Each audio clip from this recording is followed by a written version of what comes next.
Are you ready? I'm ready. Let's All right, here do we it. go. So 5, 4, 3, 2, and 1. All right, folks, welcome back to the podcast. I am thrilled to have as my guest today, Julie Stevens. Julie, welcome. Thank you. Thank you, Guy. You're welcome. So Julie grew up in Southern California and moved to the San Francisco Bay Area at 13 to live with her two moms during a time of profound social change marked by the civil rights, women's rights, and the LGBTQ movements. Amidst this vibrant atmosphere, Julie struggled with her identity and turned to drugs and alcohol to cope with her early family turbulence. However, her community, including her mom's, grandmother, and mentors, played a crucial role in helping her find confidence and Mm, purpose. Her mother's advice was this: if this isn't working for you, then create your own reality. It mm, inspired Julie to build a community centered on equity, diversity, and inclusion. With a background in hospitality and entrepreneurship, she studied various healing modalities, realizing that sharing these gifts was part of her mission. In 2015, Julie founded the Urban Retreat Center to offer a space where ancient earth based practices are accessible to those seeking healing and connection. Awesome. Welcome. Before we get going here, share with our listeners where you're from originally and where you are currently. Yeah. So originally I was born in Brussels, Belgium, and grew up in Southern California. And I live in the Bay Area. I live in Oakland, Okay. California. Good. And I just moved from Oakland like 3 years ago, living in the Bay Area, living over, we could talk about that later. yeah, So yeah. look, I came across you and your work, and just something stood out to me about what you're doing and you and your message and your growing up. So how did all this start for you? I know we talked about a little bit about it in the bio, but Yeah. Well, this work, I sort of say, I accidentally fell into it, accidentally on purpose. It started with a good friend of mine introducing me to a Peruvian shaman, right? And that was back in 2007. And I trusted her as, your best friend. You're like, whatever you have, I'm going to try it. And she knew my story, right? And the traumas and PTSD stuff, about my youth. And she said her cousin was coming from Peru, and she's a shaman, and she works with this plant medicine. And did I want to try it? And just briefly going back, I had a history with drug abuse, and I was a little scared. So I went into this trepidatiously, and during the first sit with this medicine, I was like, ah, I'm home. And I wow. felt this like deep sense of peace in my body and safety that I think I hadn't really experienced that since I was maybe 5 or 6 years old, Wow. where I was free. And it kept, like every time she'd come back to the Bay, I would sit with her. And it's been a long, there's many things in between, but Hmm. yeah, that's how it started. And it expanded from growing up with my grandmother, my dad's mom, who was a seer, and she did this thing called running energy, and it was hands-on healing. And I was like, wow, she was helping me make sense of the things that I was seeing that she said other people weren't seeing. And so I feel like the medicine kind of connected that, Wow. and then other things along the way. And my healing started to, it was like if they were layers Hmm. were starting to come off of me. So, okay. Wow. Yeah. In the bio, talk about growing up, troubles with your identity and not knowing how to deal with that, but you had this what it sounded like this group of people who you could walk us through that. What was going on? How did it play out? Yeah. Where did the tension come for you? The tent, well, I'll go back. I grew up in a traditional heterosexual family until I was 6. My mom and dad were married, and my mother came out as a lesbian during the 70s, and she was like, "Oh, I found myself." Well, dad didn't like that very much. And so he banned my mother from seeing my brother and I for 3 years. So I was separated from her for 3 years. Oh, wow. And it was very traumatic. Like I really have no memories of that time still to this day. Um, and so that was like one of the first big wounds to my nervous system, to my body. And it just kept, you start feeling like you don't have an identity. Why did this parent figure leave you? And so you start to, your nervous system is there to protect you. So you do the things that you think are going to be safe. So that's where the alcohol and the drugs came in, and, trading my body for sex and just not valuing myself is Mhm. what how that played out in my life. And then eventually I got to see my mom again and live with her. And in the period from 9 to 14, I saw her intermittently on the weekends or whenever my dad said it was okay. He was a big military man, and he threatened her that you have no money, you're a lesbian, and you're never going to see your children. So eventually we got to see her again. And then we moved to the Bay Area, and I was like, holy cow, it's a whole different thing. I'd never seen a person in a wheelchair. I'd never seen a person that was large, right? I Mhm. wasn't mixed. It was very homogenous, white. So I'm going to school now with kids of color and queer kids and all kinds of differently abled humans. And I was confused, from growing up in that little sheltered. Right, right. So that's a little backstory. During that time, Julie, were there any, did you try to get like help or healing? I mean, Mm. yes, you were coping in one way. Was that a conscious way to deal with what was going on for you, or you just like, I don't think I was conscious, Guy. I would say that was like overdrive, yeah. like survival mode. And my mom knew enough to have me in therapy.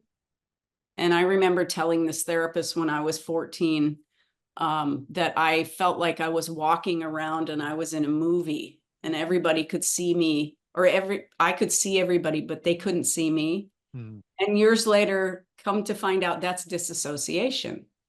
And so I was way just not present in this body. It wasn't safe for me to be present in this body. And so then my healing started from therapy, like little Hmm. increments at a time as I grew up.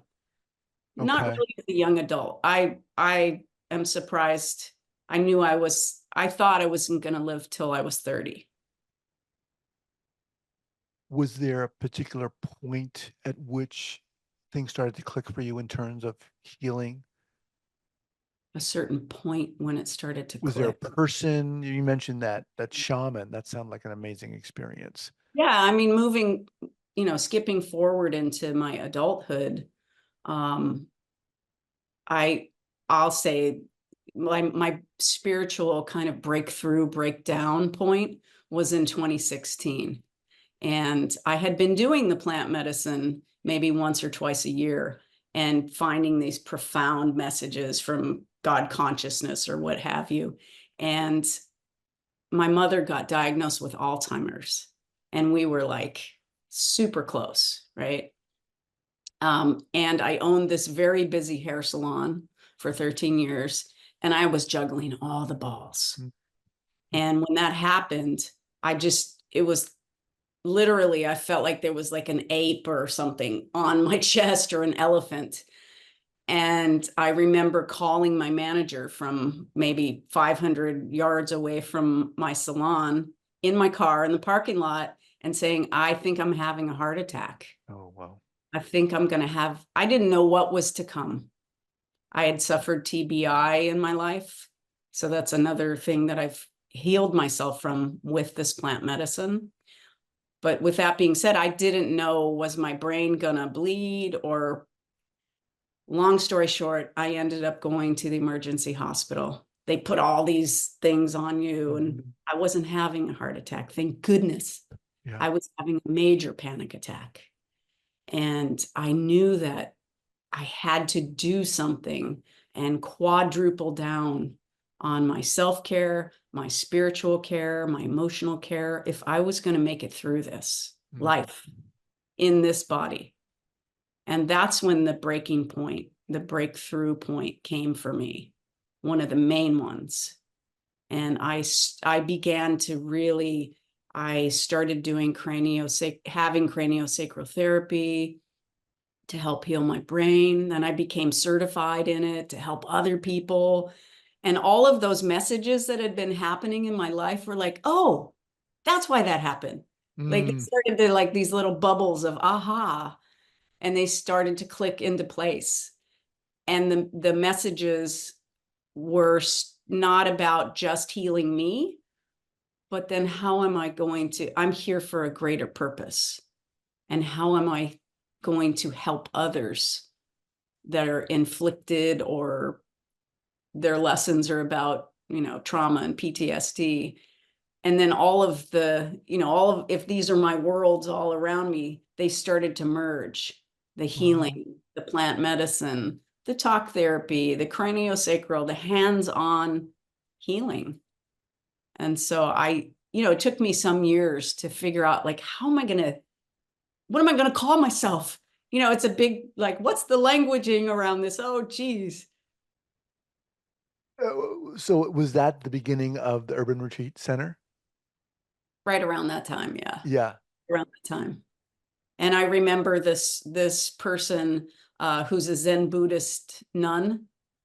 My shaman person called me and said, "Hey, this human is an amazing member of our community, and she wants to know if you can sit with her for an all-day medicine retreat." And I was like, "Oh my God, okay, yes." There was a little hesitation, but not much, and that just, I was like, I have landed. This is what Wow. I'm here to do. And it dropped down from, like, this place of thinking about it and figuring it out to, like, into my body. And it was like that light went off. And so that's one of the main things that I do here, is helping people with that. Yeah. Wow. That's what an incredible story. What an incredible kind of convergence and Mm, knowing, right, about who you are and your purpose.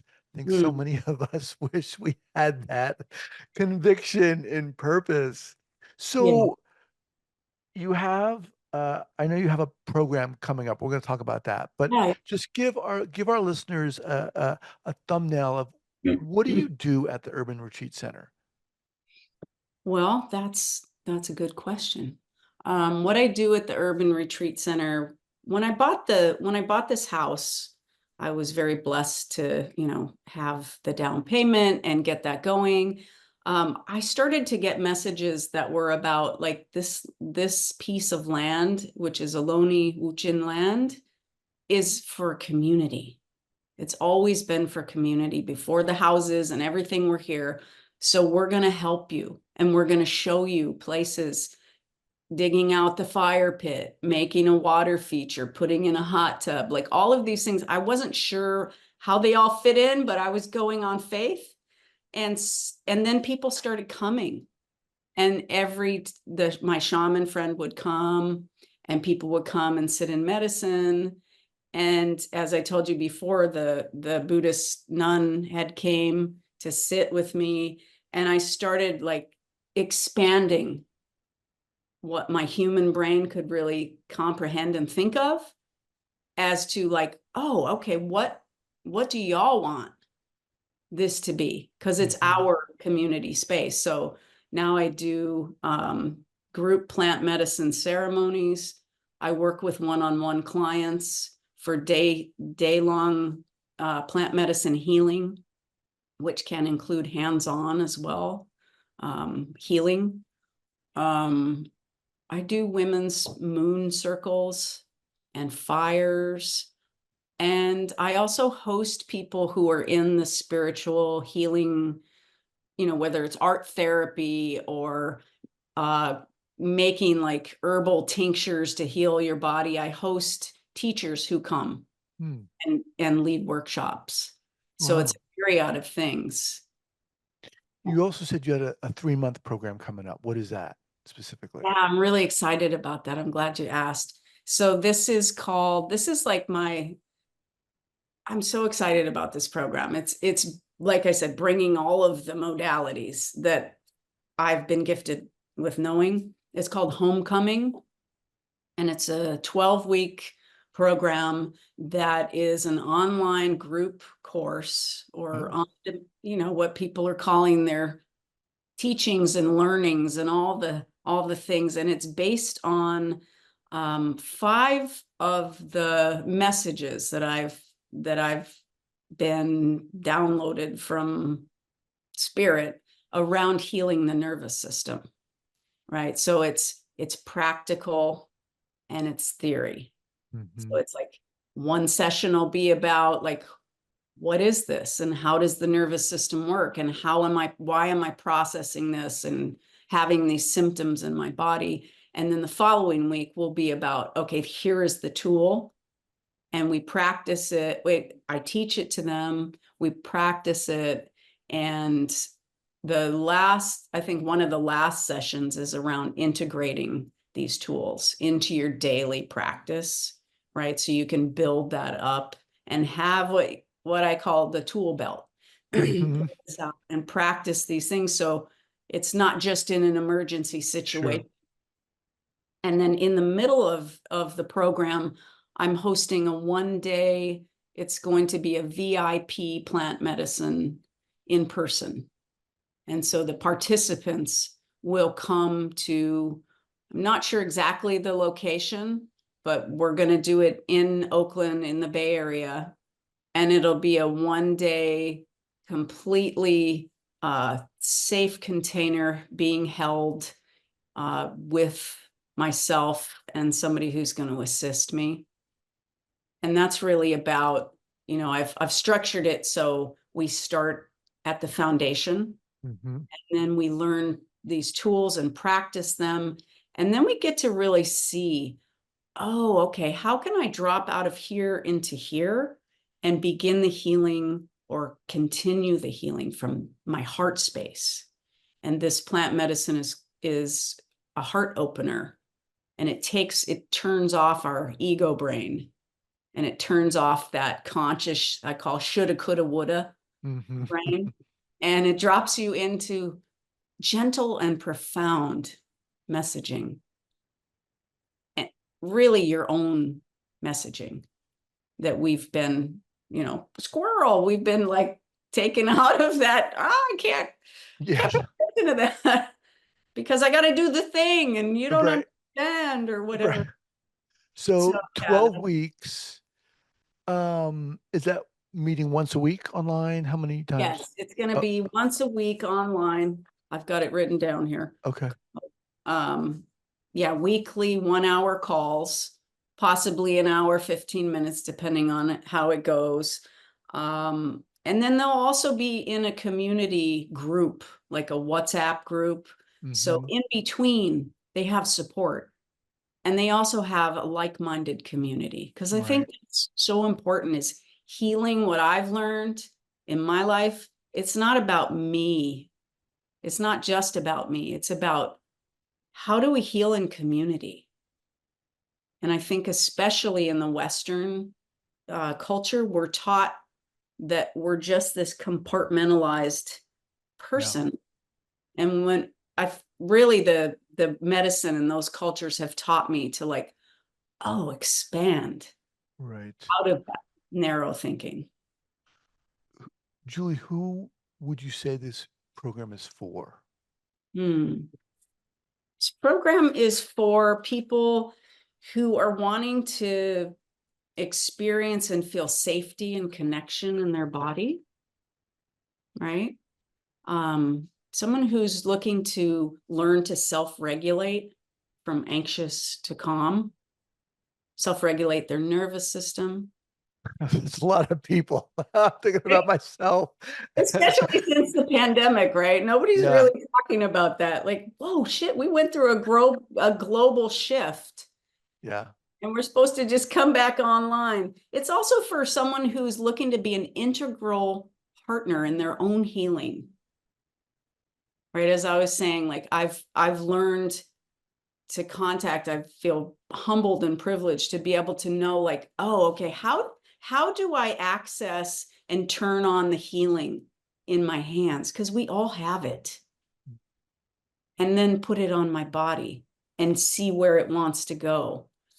So it's for those people, you're ready to look in the mirror and love yourself and like yourself and just be like, oh, there's a confidence in that. Mhm. And to access the energetic fact that we are the abundance. It's not separate from me, like, oh, all the things in my life or the flowers, like I'm actually part of that. Mhm. So it's for people like that and also who want to have a like-minded supportive community. You know, What do you feel like from all of your experience from when you were a young kid and the trauma, TBI? What do you feel you your specialty is to in these offerings? I mean, I think we can hear it, we can all see it and feel it, but how would you articulate that? how would I articulate that? One of the things that I think of myself of being here, I remember doing an Akashic Records reading with somebody, and they said, you have been a spiritual teacher in past lives and a priest, and you're not sure exactly how that's going to play out this time, but that's what your mission is again. And I knew right away that I was going to be the bridge between communities, between humans. Um, for some reason, I've been chosen to play out this karmic role in my lifetimes, and I feel like that's my superpower. And teaching people that their vulnerability is actually not a weakness, but like that's where the juice is. That's where the light is, Mhm. right? Because I don't want to, I mean, I think of myself and I look at other humans, yourself included, like I want to know the real. I don't want to just be like, well, I've read these things in a book and I'm really good at it and I'm going to teach you. That's our ego brain. And I'm good at being able to differentiate that and kind of bring an ease and a calmness into those spaces, the healing Mhm. spaces. That is Yeah. awesome. That's amazing. All right. As we kind of wind down here, how can people learn more about this program? And you said it was called Coming Home? It's called homecoming. Homecoming, rather? Okay. Yeah. So, yeah, tell us how we can learn more about that. Well, I am just about to launch this program. So it's not out there officially on social media or on my website. It's actually I'm announcing it here first. And so the people that are watching or watching this playback, you'll be able to have $500 off for Oh, mentioning the podcast. okay. Wow. Saw you on this podcast. They can get a hold of me through my website or actually through my email address, which should I mention what that is? Is that Julie Stevens at Urban Retreat Center, Oakland? That's Okay. it. Yep. I'll have that Yeah. linked up here and your Yeah. website at the show notes page at the traumatherapistpodcast.com. So, oh, at this point, when does it start? Starts October 15th. Okay. Yeah. And it Okay. runs to the end of December. Okay. So this will go live before then. They'll have plenty of time Yeah, to, definitely. And yeah. and you can also follow me on Instagram. It's the real Julie Stevens, Okay. Let me write at that the down real here. Julie Stevens. Um, and like I said, people through this podcast, please mention that you saw this, and I'd be happy to give you $500 off. Okay. Awesome. Awesome. Julie, you are amazing. Love to have you back here. You're so friggin' Oh, right inspiring. I love on. it. Glad I found you. And I was like, yes. I don't know who this person is, but we're meant to. Yep. Gotta have her on. I love it. Same, Appreciate it. same. I'm Yeah. super Appreciate it. excited. And I wanted to just tell you, I know I read the questions and you were saying, what books are you inspired by? Can I tell you? Of course. Yeah. I mean, there's so many books that I love. Currently, Beckwith Life Visioning, right? This is one that I'm reading. Obviously, this one always. That's like That's the Quran or the Bible. the body And keeps a score. Yep. then for beauty and just amazingness is Braiding Sweetgrass. Oh, who's that? What is that? This is the indigenous wisdom, scientific knowledge, and the teaching of plants. And it's by Robin Wall Kimmerer. It's her the way she uses words and sentences is so poetic and beautiful. Wow. She speaks like the language of the plants. And Wow. she's a First Nation. Is it medicinal plants?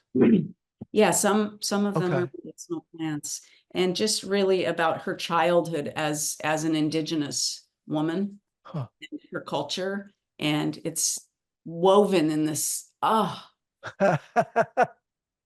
Awesome. Awesome. yeah, those are my three top picks. Very cool. I appreciate Yes, that.